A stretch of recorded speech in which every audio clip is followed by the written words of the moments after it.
Good morning or afternoon, wherever you may be joining us from today. Thank you for joining us for APHA's weekly series addressing the COVID-19 crisis. This is an open forum webinar series for pharmacists and pharmacy students and technicians to help us deal with the COVID-19 crisis. Well, we have a great program planned for you all today. I'm Michael Hogue. I'm the Dean and Professor of Pharmacy at Loma Linda University, and I'm APHA's current president. And so on behalf of APHA, we want to thank each and every one of you for joining us and for everything that you're doing on the front lines day in and day out through this COVID crisis. Now, today we're going to really take a little bit different approach because we don't like to talk about this sometimes in pharmacy, but the reality is that pharmacists and pharmacy technicians and student pharmacists are humans too. And we have needs, and the COVID crisis is creating a lot of stress for pharmacists and for pharmacy staff. And so we want to talk about some perspectives on well-being and resilience. And we think that, now that we're many weeks into this crisis, it's a good time for us to pause and think about our own well-being, because the reality is, folks, if we don't take care of ourselves adequately, we cannot take care of others adequately. And so this is really a critically important topic. Now, to discuss that topic with us today, we are very pleased to have with us Dr. Ken Duckworth, the Chief Medical Officer at the National Alliance of Mental Illness, NAMI. Dr. Duckworth's journey to psychiatry began with his personal experience with a father who had severe bipolar disorder. And along with his work at NAMI, he is also working to improve care at Blue Cross and Blue Shield of Massachusetts, and he volunteers at an early psychosis clinic at the Massachusetts Mental Health Center. And Dr. Duckworth is also an assistant professor at Harvard University's Medical School. And again, this week, we will also have joining us our own internal experts, Dr. Dan Zlott, who's Vice President for Professional Education Resources. Prior to coming to APHA, as many of you know, Dr. Zlott was on the faculty and staff at NIH, where he was an oncology specialist with tremendous experience in immunology, and he brings that to the table for us. And today he'll be answering our clinical questions that you may have as audience members. And we're also joined by Michael Baxter. Michael is Senior Director of Regulatory Policy at APHA, and so if you have questions today that are related to what's going on at CMS or HRSA or HHS or FDA or any of the acronyms that related to our federal government, then Michael is the person that we'll turn to be able to answer those questions today. Now, for our webinar today, in just a few moments, I'll be turning it over to Ken Duckworth to share a few opening comments, and then we're going to do a little bit more Q&A today than we've been doing on recent webinars. And I'm going to encourage you all to go ahead and start typing in questions early.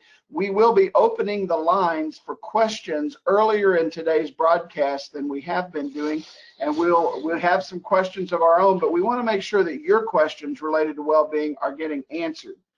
Now, the way the question period works is that you type in your question, and I'll review those questions and select your name. If your name is called, then you'll be able to unmute your line. We'll be able to unmute your line, and you'll have 60 seconds to ask your question and be able to get that verbal question asked.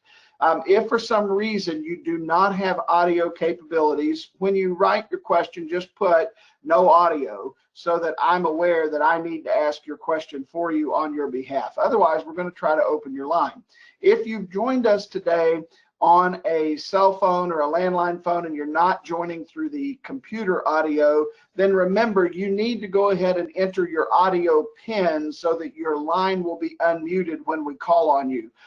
We mute the lines on our end, but your phone could be muted if you haven't put in your audio PIN, so be sure to do that now. I also want to remind you that we do record our weekly webinars, and this one's being recorded and will be posted within 24 hours at pharmacists.com under the COVID-19 resources page. In addition to that, you have your handouts in the GoToWebinar control panel. You can access the webinar handouts now and download them now if you'd like to put them on your computer, or we'll also have those available at pharmacists.com as well. Now, without any further ado, what I would like to do is ask Dr. Duckworth, would you please go ahead and activate your webcam so we can see you? And would you go ahead and start with some opening remarks? I know you've prepared a few opening comments, and I'll go off of webcam while you do that, and then once you're finished, I'll come back and we'll start our Q&A period. Thank you, Michael. First of all, I want to thank all of you for all the work you do. As essential workers, you are both providing a tremendous series of services and do have, increased stress in terms of the provocation of being at risk for transmission of this virus. So I'm a psychiatrist, child and adolescent and adult psychiatrist, and I just wanted to give a few thoughts. I think there is a mental health dimension to this pandemic. Most people will experience more anxiety. Most of that won't be clinically relevant. Some people will have recurrence of pre-existing illness. Some people will have new onset of mental health problems. Some people will relapse from their addiction recovery, which may have been in great shape before this additional provocation. Some people will be faced with unemployment and financial distress. So this one-of-a-kind pandemic, and I remind people, this is my first pandemic too. There's never been a course in the history of American mental health on pandemic mental health. So I think that the idea that you can learn from each other, participating in these webinars, creative strategies that one pharmacist is using, makes a difference for the other. So from a wellness perspective, we're all experiencing some anxiety. You, as you know, as medical professionals, know that your amygdala is wired to perceive threat. The threat is not a saber-toothed tiger, but rather an unfortunate microscopic collection of RNA and DNA, which happens to transmit quickly between people and can cause a lot of heartache and suffering and death. So how do you manage that? Well, again, the basics of anxiety management would be downregulation of body anxiety. Your body feels anxiety. It's wired to do so. I wouldn't bother denying that, that your body's going to have anxiety. And the downregulation can also happen not just through aerobic exercise, but also through deep breathing. And you don't have to be a Zen monk. Zen monks can control their blood pressure and heart rate. They're so intense on meditative deep breathing. Even if you're not that good at it, you can deep breathe a few times a day. Just take 5 minutes for yourself and you're down-regulating your body. Because sleep is an essential superpower to prevent the recurrence of anxiety, panic, depression, bipolar disorder, and trauma. And if your sleep becomes dysregulated, this is something to pay attention to. The other piece is I don't recommend that people do media after 5 o'clock at night. It's like strong coffee or a double espresso. It's a lot of bad news actually. And so what I do all my media consumption before lunchtime, and then I let my brain try to forget about some of it in the course of the day. I want to say that social connection is really important. I think we all miss the mark when we call this social distancing. People have to stay connected to each other. Humans are intensely social creatures. We like being part of something. And staying connected to people in your life is incredibly important. I have had Zoom calls with people that I haven't seen in years. It's been fun. Just as one example. I think also if you can find meaning in this experience, it's powerful. Your job is inherently meaningful as a pharmacist. And I think that other people might have to manufacture a way to find meaning, whether it's remembering that your acts are altruistic, serving to protect more vulnerable people from getting sick, or whether you're volunteering, giving money to your local food bank. NAMI has experienced a tremendous amount of uptake. NAMI is the largest grassroots organization of people with mental health conditions and those who love them. We have a helpline, 1-800-950-NAMI. It is well staffed. We get a lot of calls from people, and there are people with lived experience who are doing well. Before I stop my remarks, I just want to say that the American mental health field, which has been notoriously slow to evolve and adapt, made the fast pivot in mental health policy history. And within 2 days, therapists went from virtually never providing teletherapy, which is typically considered a video chat where you can look at the person. But in many states in this emergency is also including phone calls through an old school flip phone for some of your patients who don't have access to a video. So It's an amazing thing that's happening. People show up on time. The no-show rate is virtually zero. Both patients, therapists, psychiatrists all report that this is much better than they thought. And in fact, their opinion of telehealth was quite poor initially, and now has turned out to be material.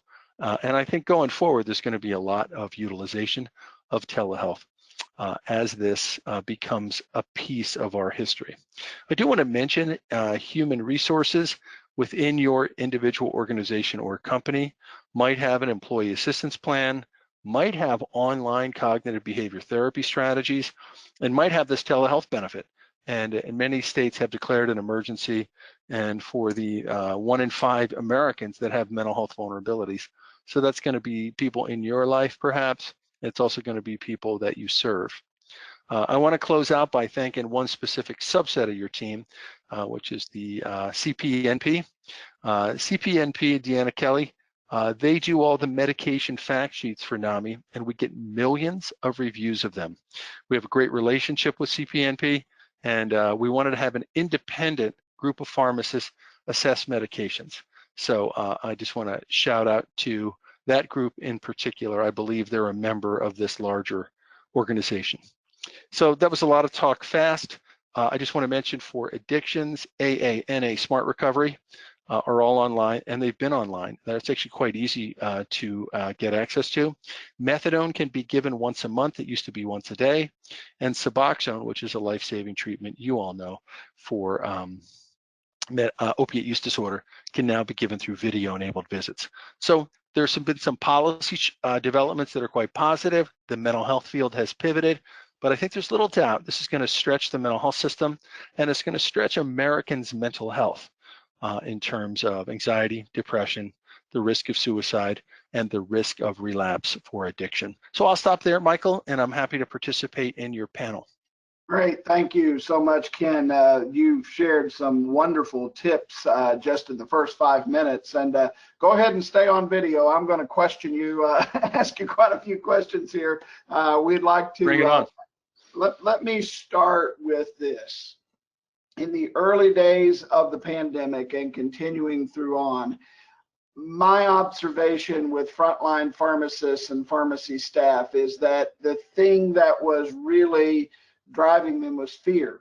Lots of fear. Fear of the unknown, fear of what this virus could do, fear of becoming infected and transmitting that infection to their young children. Correct. Talk about fear. I mean, it's real, but are there coping mechanisms? Are there things that we can do to help control fear or to help us not be overcome by fear? What are your suggestions related to that feeling, very real feeling of fear that many experienced during COVID? So you define fear as the response to the perception of threat. And the problem is you can't eliminate the threat.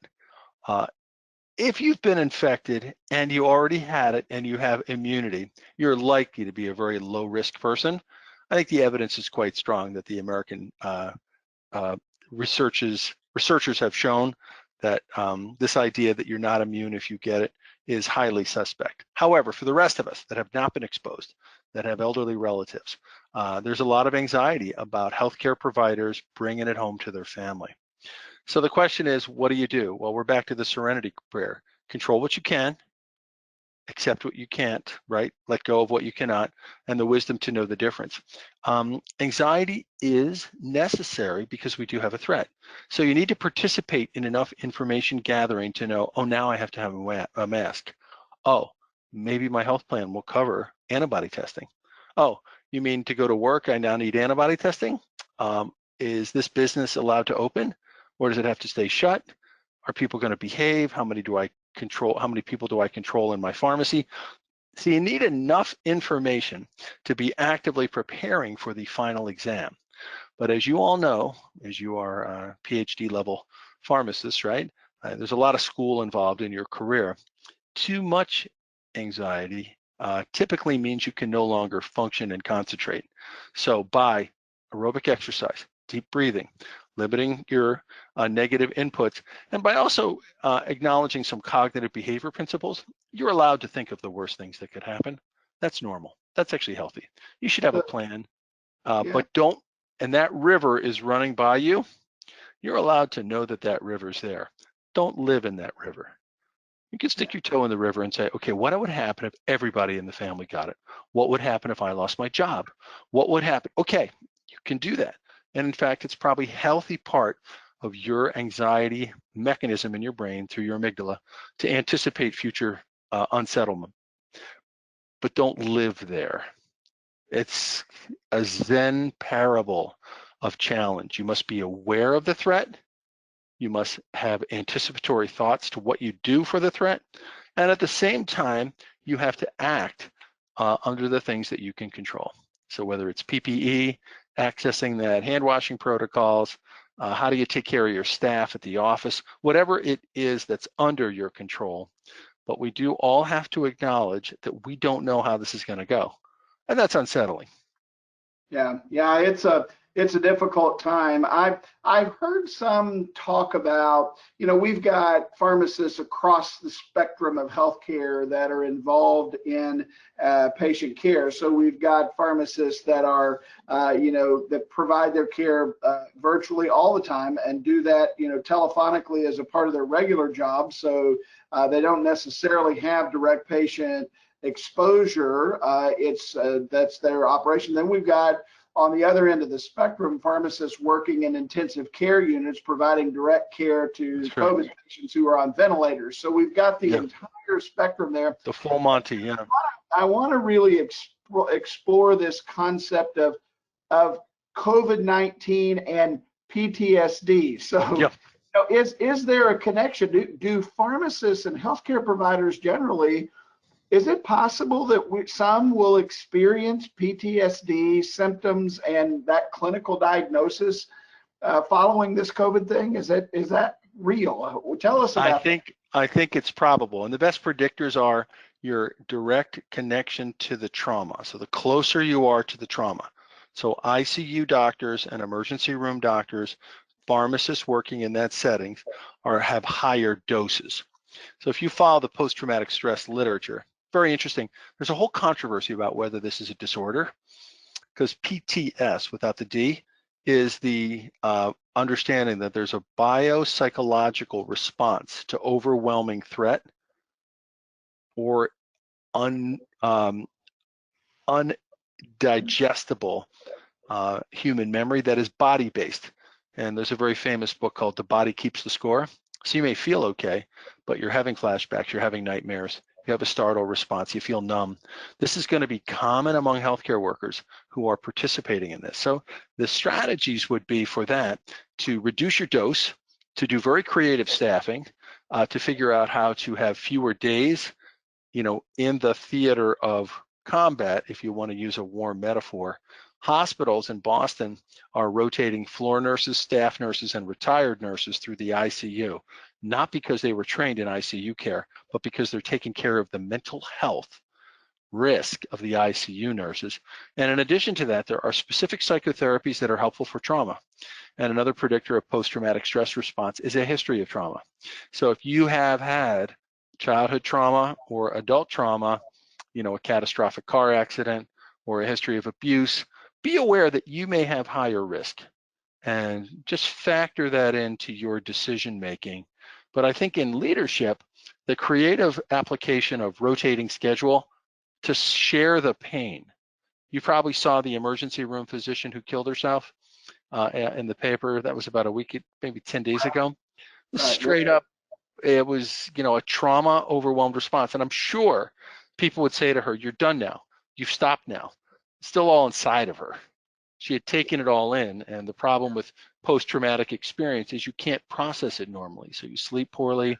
You have difficulty with, conjuring up the images when you want to, and then they come out as flashbacks and nightmares. So, I have so much compassion and appreciation for people on the front lines, but I would say practice self-care. Think about how much of the dose you can manage. Think of how to creatively share the burden with your colleagues, and don't hesitate to get help, because for post-traumatic stress and post-traumatic stress disorder, there's a series of psychotherapies that actually have very good evidence to help people kind of digest something that is undigestible. Yeah.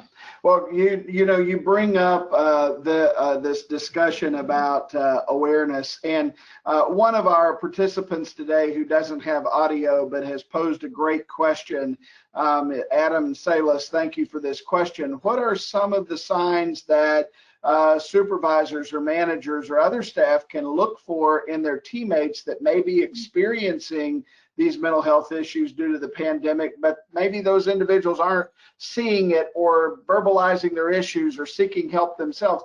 What can managers and supervisors do and teammates do to help support their teammates that may be having issues? How do we recognize this, that it's going interesting. on? Yeah. I think if the leadership has the conversation as we're having today, thanks to your leadership and your team, this gives people permission. So in my bio, most psychiatrists wouldn't lead with the fact that their dad has bipolar disorder, right? That's the reason I became a psychiatrist. Usually say, I went to fancy school A, I won award B, but actually that's very intentional because I want people to understand that this is a conversation I'm willing to have.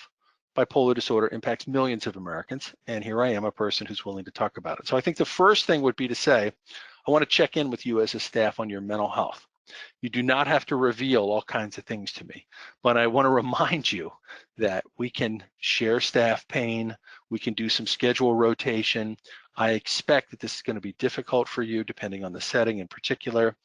I want you to know that our HR team has employee access EAP plan, right? Has teletherapy, we have a good network, we have quality insurance for you. Whatever it may be, typically in the manager role, you're worried about people's performance and you don't get that intimate into their mental health, right? That's an area that still has some privacy. But if you as a leader say, I think it's really valuable. So I have a part-time job at Blue Cross. I'm part-time with NAMI, which is my dream job. I'm part-time at Blue Cross of Massachusetts. And I decided to do these little sessions for employees of Blue Cross. Well, I've had about 40 of them now. I mean, it's just unbelievable. And they just keep coming. And people want to talk about it and they want to ask questions. And of course, this is my jam. I could do this all day. How do you manage sleep? How do you deal with young kids at home? I don't have all the answers here, but I'm willing to talk about the space that is this difficult stress that we're all feeling. And what's been impressive is just more parts of the company are like, hey, we're the contact tracers. We're having a lot of stress. Hi, we're Medicare case managers and we're talking with people who are losing family members. Can you talk about that with us? And so by just starting one or two chats, what's happened is a lot of the managers have said, oh, I need to do this for people. We have to make the conversation as ordinary as it would be for something else. Yeah, I think having dialogue is such an important thing, and giving permission for people to talk about things is really a critical component of all of this. And a great supervisor, a great manager can initiate that conversation and help people understand it's okay. We're all experiencing some different feelings and different experiences, and it's okay to have those experiences. But you don't have to share your intimate journey with your manager. Right. Your manager's interested in performance, but your manager can say, I understand this is stressful. This is one of a kind, difficult. And, there's plenty of surveys. Kaiser Family Foundation found that half of people in America are experiencing stress related to this anxiety. You could pick any number. There's 30-some million people who are unemployed. Many of your employees' spouses are going through things, right? Kids are missing prom, graduation, summer baseball season. All these things are just being lost. Yeah. And so there's a lot of hit. Not all of that becomes a true mental health problem, but for many people it's stressful. And I think pain shared is pain halved. That's an old Hebrew expression from 4,000 years ago, well before there was mental health or psychiatry. Pain shared is pain halved. Communicate with people, talk to people. This is why groups are successful, AA is successful. Feeling alone with burdens is difficult for people. Yeah. And, the other thing too, I think that a lot of pharmacists experience, frontline providers generally, but I know pharmacists do as well, is an internal sense of guilt. We feel bad about feeling bad. I mean, we feel guilty that, we have this tremendous responsibility to the public on our shoulders, and we have this tremendous responsibility to our families on our shoulders. Yes. We have this tremendous responsibility to our communities. And so pharmacists hold this position in their communities oftentimes as the only healthcare provider available to be able to take care of an entire rural community or urban That's right. center community. So, talk to me a little bit about how you cope with guilt. How does a pharmacist deal with the guilty feelings and saying, I can't allow myself to go there. I can't allow myself to feel bad. I'm guilty about this, and then I feel guilty about putting my family at risk, and I'm guilty about. Talk about guilt. Well, I've talked to thousands of people just since the COVID thing started. So I do presentation to companies who have, are dealing with all kinds of this. And one of the questions came in is, I'm over 60 and I have some risk factors and I'm considered essential, but I feel tremendous guilt that I'm not going into the office. It's a company that's making a technology that is central to this entire response, right? So I won't give you more details, but it's in the space of, if you knew what this company was making, you'd be like, these guys are great. This guy was living with tremendous guilt that he was, quote, working from home because he was more vulnerable and the company didn't want him in the office. And what I was impressed by, and I don't know what your chat function capacity is, there were about 5 people who emailed him in the chat function or did the chat function and said, Tom, we're good. I'm 38 years old. I want to be doing this so that you can stay home. You're in your 60s, Tom, and you have 2 health problems or 6 health problems or whatever he shared. I want you to consider the possibility that we're fine with the idea that some people are at higher risk. So guilt is a cognitive process. It's not always bad, right? It prevents us from doing bad things, right? But I think what you're describing is the kind of chronic burden of service to people versus service to your family, and the complexity of how you manage safety and risk, right? And that's a question that I would encourage you to have conversations among your colleagues, because every healthcare team is dealing with this right now. You've heard the stories of people who come home, take all their clothes off in the garage, take a shower immediately, right? They wash all their clothes the second they get home. I mean, this is happening all the time. There are people who don't see their families because they're in the ICU and they just made a decision they're going to live in the hospital for 6 weeks, right? A bad decision, I think, for their overall well-being, but it does protect their family. So it's very individual. It's very difficult. That you don't have the answers is because I don't think anyone has the answers, but I think this is a shared problem. How are you dealing with it? How are you dealing with it? And remember, kids are mostly vectors for trouble. Children, one of the great gifts of this entire thing is children are found to be particularly high risk of terrible outcomes, right? Just per square inch. But of course, you've seen that there's a Kawasaki equivalent of inflammatory response going on in some kids. But I think kids are, obviously you want to protect them, but they need you to protect yourself to the best of your ability. Well, you brought up the subject of kids, and I'm going to ask the staff to unmute the line of Rohit Moghe, M-O-G-H-E. Rohit Moghe has a question about how pharmacists deal with their own guilt.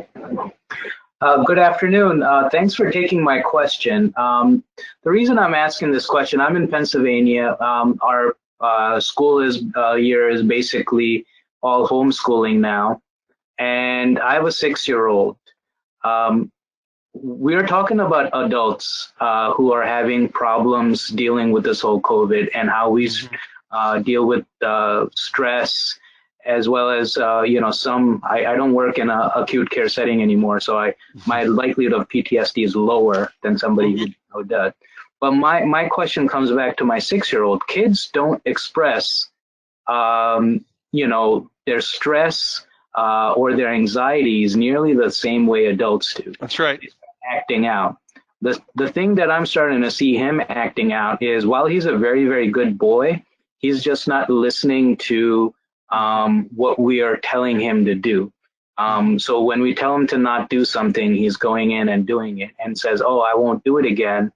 And he keeps on going back and doing it. So we wind up, while we're homeschooling him and doing our jobs, we wind up yelling at him. And this was not, we don't want to do that. That's not what I want him to remember us as parents.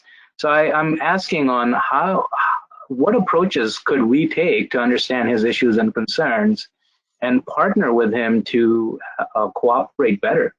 Yeah, good. It's an excellent question, and I'm a child and adolescent psychiatrist, so it's definitely fair game for me. So kids tend to show us their distress as opposed to tell us about their distress, right? I mean, you have to have a certain capacity to recognize your experience and communicate it.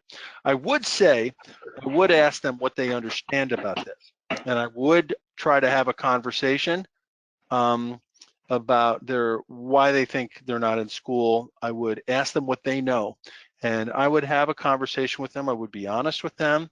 Here's what we're doing. Here's what the family's trying to do. Here's why we're doing this. We don't understand some pieces of it. That's really hard. If you look at the healthychildren.org, it's the American Academy of Pediatrics and the American Academy of Child and Adolescent Psychiatry. They focus on many of these very difficult tasks, which is trying to homeschool, trying to have positive discipline, try to maintain a routine when there's no natural routine, right? I think it's really a difficult series of questions. I think it's important to have a dialogue with him about what is going on and that you can talk about it. I think that's important. And healthychildren.org will have some tips on how do you structure the day. And younger kids like 6, it might be on a board, here's breakfast, here's 2 hours of something related to school, right? Here's goofing off time, here's lunch, here's something related to reading on your own, right? 6-year-olds usually able to do some basic reading. Here's playtime with dad, the pharmacist, it's going to take 15 minutes. We're going to goof around together, whatever that may be. I would encourage it to be physical, not just reading time together. He's got to blow off steam, and he probably was doing some athletic or sporty activity, and anything you can do to help him down-regulate his body. But he's unhappy about how things are going, and the difference between him and you is you can really understand why we're in this extremely difficult, bizarre, one-of-a-kind nightmare. He doesn't really have that cognitive capacity. And don't take it personally. Lower your expectations for yourself, for what he will learn, and go to healthychildren.org. I think it's a pretty good set of resources. It's an excellent question, and I wish I had a better answer. Well, Ken, I think it really is a great question, Rohit. We appreciate you asking the question. Rohit is a pharmacist. His wife is a pediatrician.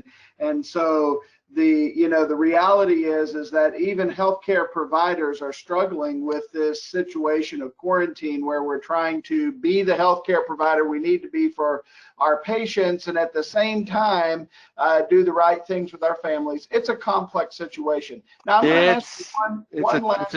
Yeah, go ahead. No, I'm going to ask you one last question, and then we're going to open up the lines to any question around COVID-19, not just mental health issues. So we have our clinical experts and our policy experts, and we'll start taking questions for them. But the last question I want to ask you is really related to sleep. One of the things that I've personally noticed, and I know dozens and dozens of my friends have noticed, is that their sleep habits are changing. That because we're at home and working from home, that it's very hard to pull the two apart, and that sleep disturbances and the times of sleep that we're getting is really problem. Can you talk a little bit about sleep hygiene and the importance of that, and talk about what lost sleep can mean in terms of symptoms of other problems? So protecting your sleep is very important, right? And sleep disturbance is common with anxiety, but it's also a common trigger to other mental health problems. So I can do no media after 5 p.m., none, right? I might watch old college football games, which is a quirky interest of mine, right? Because, or baseball games. I know they have already happened. I know it doesn't matter.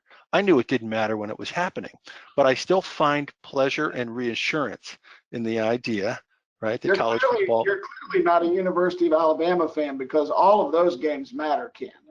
Yes, of course. I was hoping I wouldn't have to reveal that my team, the University of Michigan, has been in a recession for a very long time. But I only watch the games they win, because I'm trying to promote good mental health, right?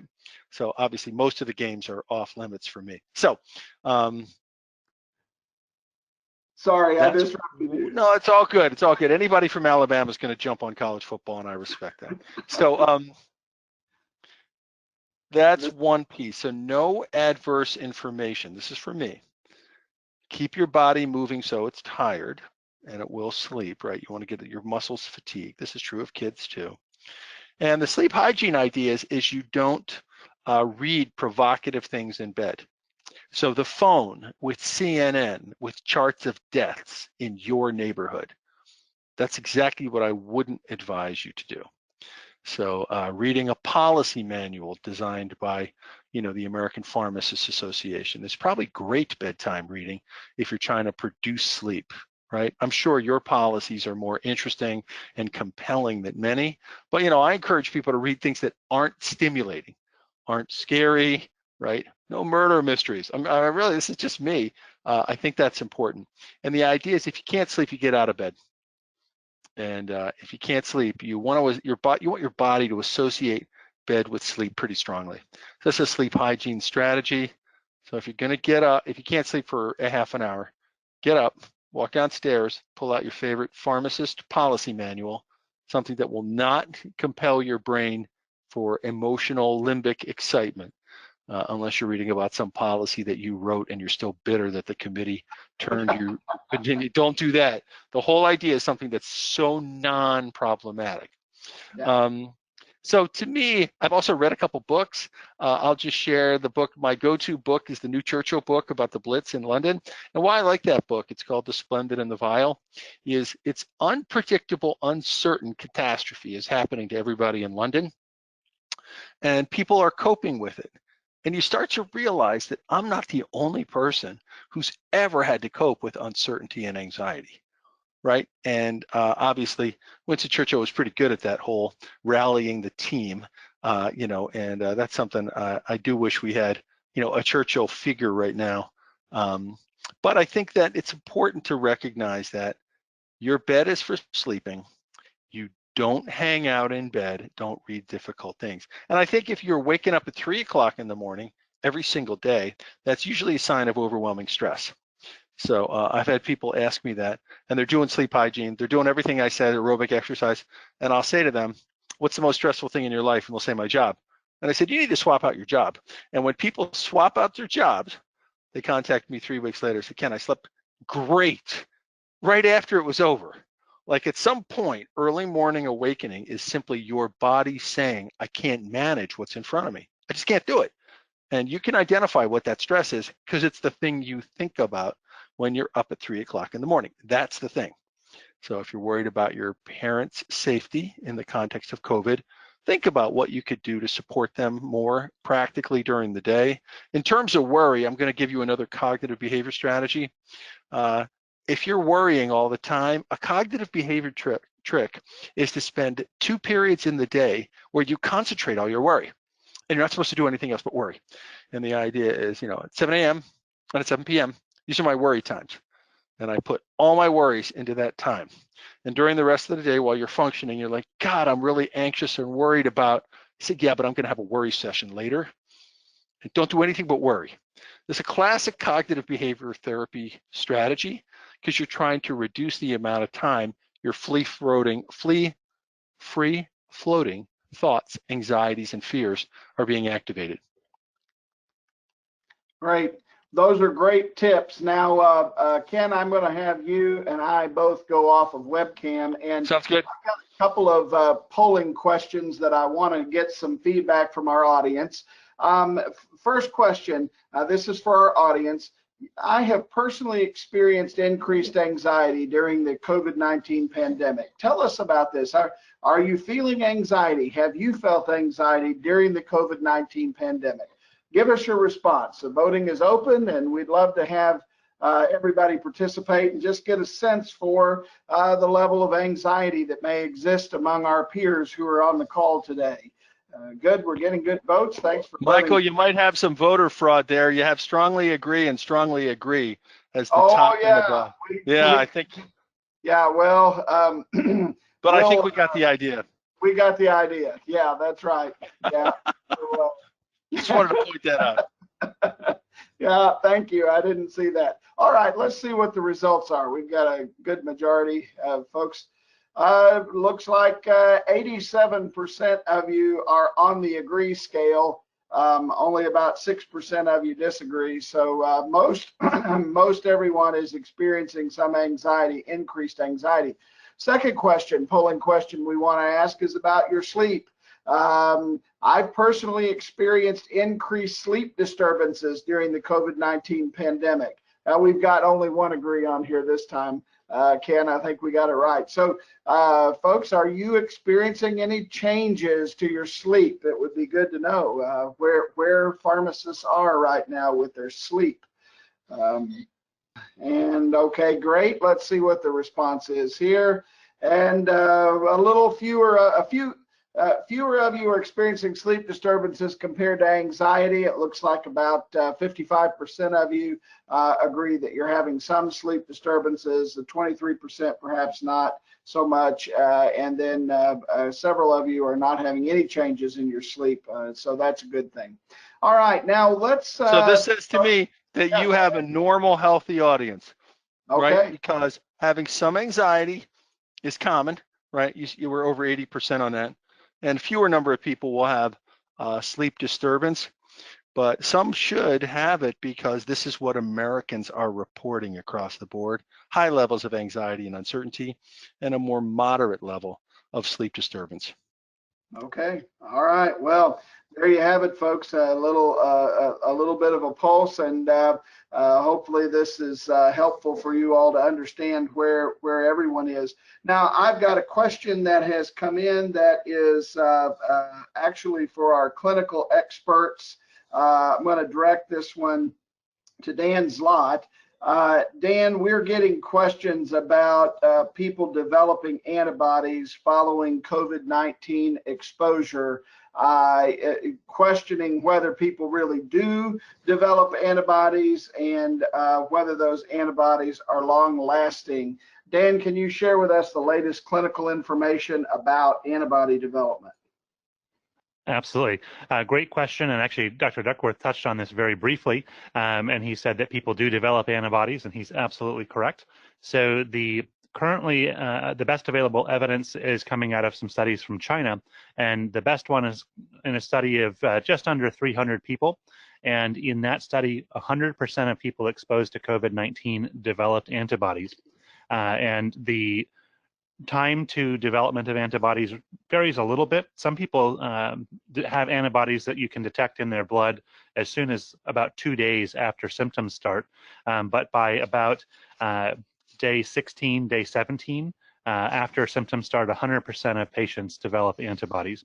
Now, the question about how long the antibodies last is still unanswered. So we don't know if this is going to be a really long-term response or if it will need, similar to tetanus, where maybe it needs a booster every now and then as we start looking at vaccine development and things like that. So those are still some outstanding questions that we don't know the answers to. Okay, great. Thank you for that. We've got another clinical question. We're going to open the line of Murti Savitala, S-A-V-I-T-A-L-A, Murti Savitala. Staff? Here. Murti? Yes, Please. I'm here. Go ahead and ask your question about contracting COVID.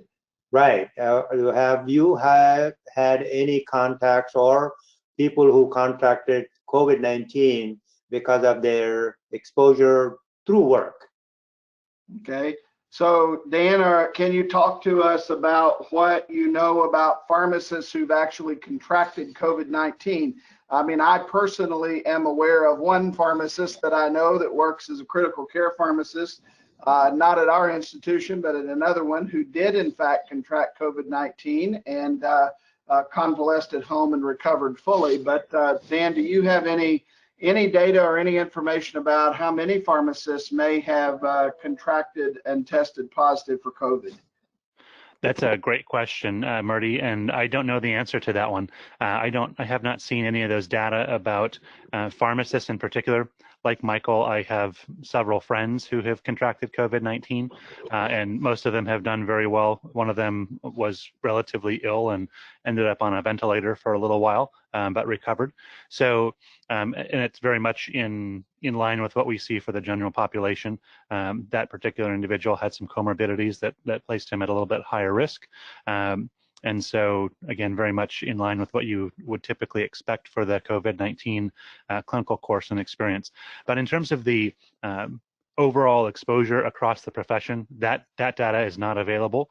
I do suspect that there will be a number of people who are interested in collecting that information for academic purposes, as well as some advocacy purposes down the road, just to talk about how much pharmacists were on the front lines and were out there serving their patients. Yeah, and I would also point out an interesting story that I read, University of California, San Francisco, UCSF. If you go to their website, there's actually a blog post that they have there from one of their faculty members who's a clinician, and she was one of the first persons in the neighboring county to contract COVID-19, and she chronicles her experience as a COVID-19 survivor and what she went through. So I commend that as one place where you can get a little bit of reading from a person. That's important. So let's move on to, well, Dan, it looks like we've got another question here. Let's unmute the line of Nicole Carnaby, K-A-R-N-A-B-Y, Nicole Carnaby. Nicole, your line is open. If you'd like to ask your question. Michael, she's self-muted. Self-muted, okay. If you can unmute your line on your end. Okay, hi, do you hear me? There you go, we can hear you. I typed it into the chat. My question was, does Plaquenil, taking the Plaquenil during the time of positive COVID, would that affect the antibody testing lab work? Great question. Dan, what are your thoughts on that? Yeah, that is a great question, and one that has not really been well assessed. So the answer is we don't really know. When you look at the mechanism of action of Plaquenil, it's unclear exactly how it works in terms of its immunosuppression. We know sort of what it does in terms of knocking down pro-inflammatory markers. It's got some effects on interleukin-6, TNF-alpha, pro-inflammatory cytokines like that. It tends to knock those down. It's unclear specifically what its effect is on B cells, and B cells, of course, are cells that produce antibodies. And so based on what we know from people who take it chronically for things like lupus, rheumatoid arthritis, things of that nature, autoimmune disorders, they are still able to produce antibodies. So off the top of my head, and I'm speculating here, I would not think it would have a major impact on the production of antibodies.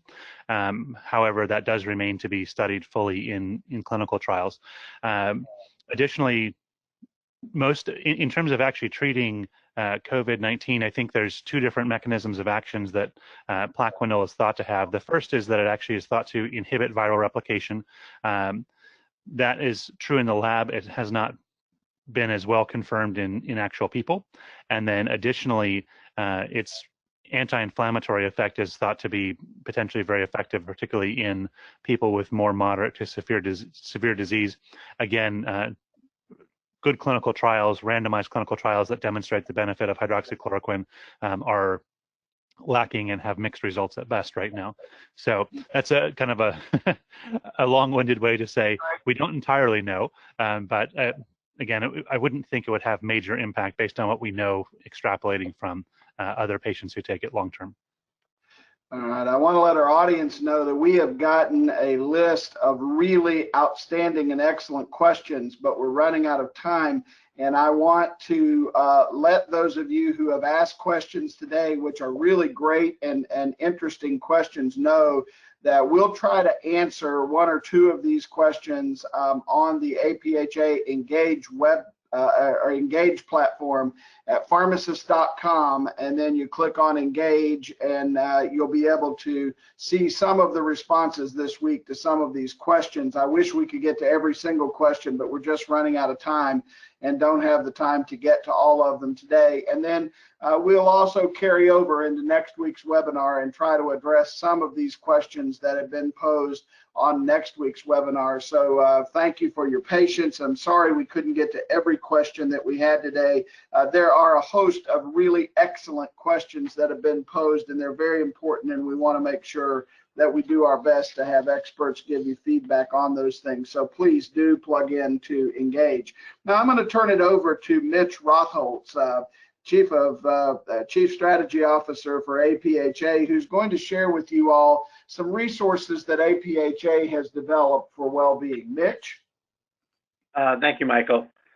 So I just wanted to let the audience know that about APhA's resources regarding well-being. First is the Wellbeing Resource Center on APhA's website. There are many resources, especially under the Beat Burnout, Build Resiliency section, and you'll find articles and continuing education focused on your well-being. And if you didn't see it, look at the COVID-19 update email from APhA sent last Friday.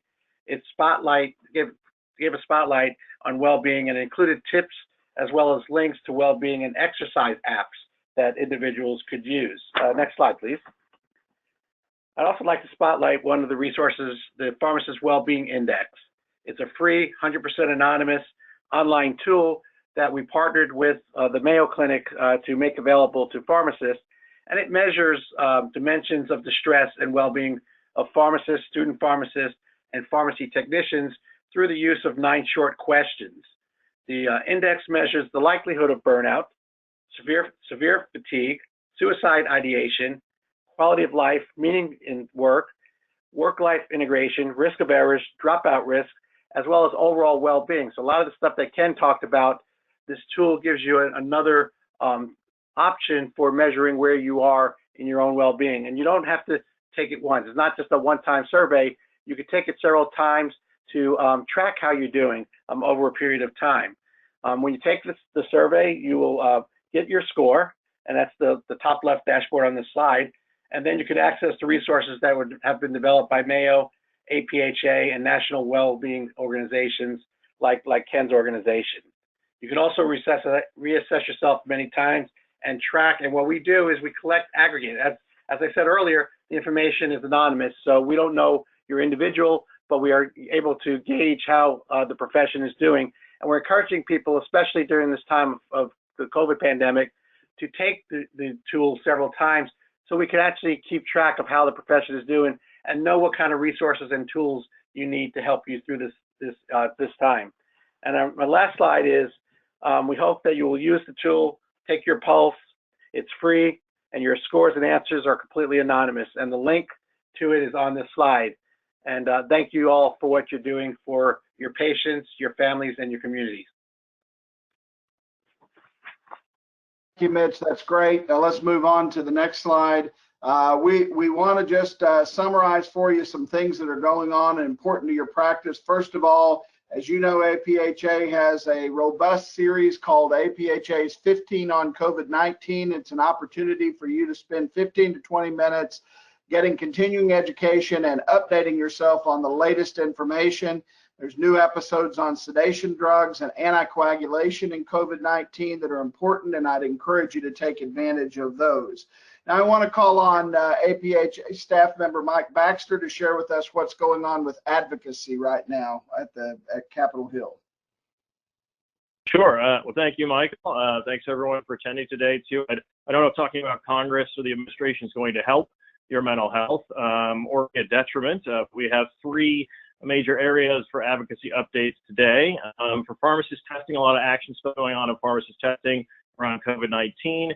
You may remember, see on TV a lot, Admiral Giroir, who's kind of the testing czar at the White House, who came out. He actually released the guidance, the federal guidance that came out on April 8th that actually allowed pharmacists to order and administer COVID-19 tests, including serology tests that are approved by the FDA.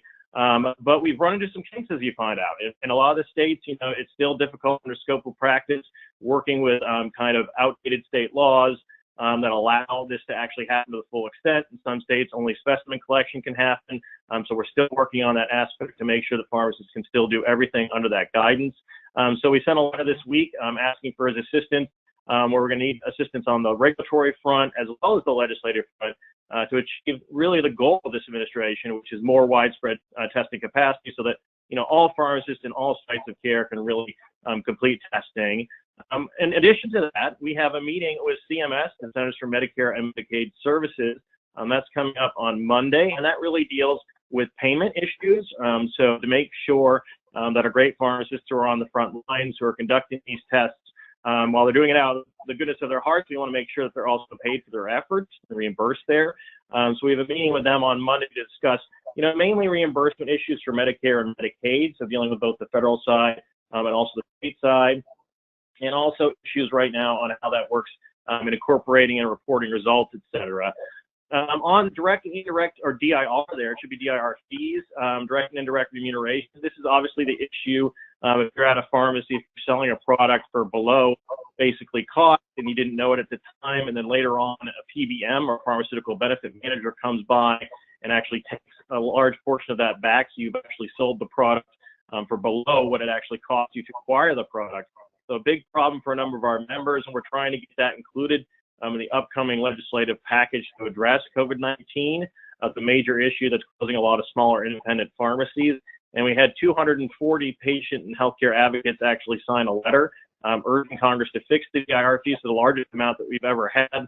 A lot of retail and also public health officials have joined in for the regular pharmacy and pharmacist associations. And finally, from the Food and Drug Administration, we actually received a lot of clarifications. You'll mention, or remember before when I mentioned those were FDA-approved COVID-19 tests for pharmacies. Well, we got a big clarification this week that we actually specifically asked for in a phone call that we had with FDA about a week ago with a lot of the other national pharmacy organizations, where we asked, they allow for a patient care setting to offer these tests, but they didn't include specifically the terminology of the word pharmacy. Now it clearly includes the word pharmacy, so it's very, very helpful to make that clear as states are acting through executive orders and legislation, and also at the federal level, that they intended pharmacies to play a key role in testing going forward, and that any FDA-approved test for a point of care that's notated for the point of care that includes a patient care setting also includes pharmacies now. So that's a lot of great clarification there. Also on the Drug Supply Chain Security Act, this is really the law that kind of keeps the supply chain safe and secure. A lot of new requirements coming up to make sure for the time it's manufactured that it makes it to the pharmacy safe and sound. There's a lot of flexibility that was recently offered, and we asked for this as well in our conversations with FDA for dispenser-to-dispenser transactions. In the past, it really had to be limited to patient-specific situations, and it had to be based on patient need. And they've really waived that in this current time frame to make sure that the supply chain is not interrupted. So those are the three main areas of updates for this week. Can we go to the next slide? Okay, and just to finish this out, you've probably seen this as well. Congress hasn't finished out this phase 4 last package that they're working on, at least for now, package to deal with the COVID-19 crisis. We've attempted before to get specific. I mentioned before that those kinks in the laws are happening regarding pharmacist reimbursement to be able to offer COVID-19 tests, but not only COVID-19 tests, a lot of point of care tests, including influenza as well. So we've made it really easy for you. It takes 5 minutes out of your day, but it has a major impact here in Washington, D.C. This allows you to send a letter requesting that pharmacists get paid for their role that they're playing on the front lines, treating COVID-19 and also influenza point of care testing to get those kinks out of the system regarding both federal reimbursement issues. So that would be great if everybody could sign up for that. We really appreciate it, and it's really the call to action that really keeps us going down here in Washington, D.C. to make sure the pharmacists and pharmacy profession are at the table with everybody in our nation's capital. I think that's it for me. I'm going to turn it back over to Michael. Thank you, Mike. I appreciate that. And just a reminder to post on Engage, go to pharmacists.com, look at the Engage platform, and we do have active discussions on pharmacy's response to COVID-19 going on there. share your lessons learned and support your colleagues there. Now, next week, we'll be doing this again, same time, same place. It'll be next Thursday on May the 21st from 1 to 2 p.m. Eastern Time. We will make today's slides available to you within 24 hours, and we'll be posting the topic and content for next week's webinar sometime tomorrow, so be on the lookout for that. Until then, thanks everyone for all that you do. We want to thank Ken Duckworth for joining us today as our special guest. Thank you. Thanks to everyone out there who's working on the front lines to care for patients in today's world. Thank you all very much, and God bless.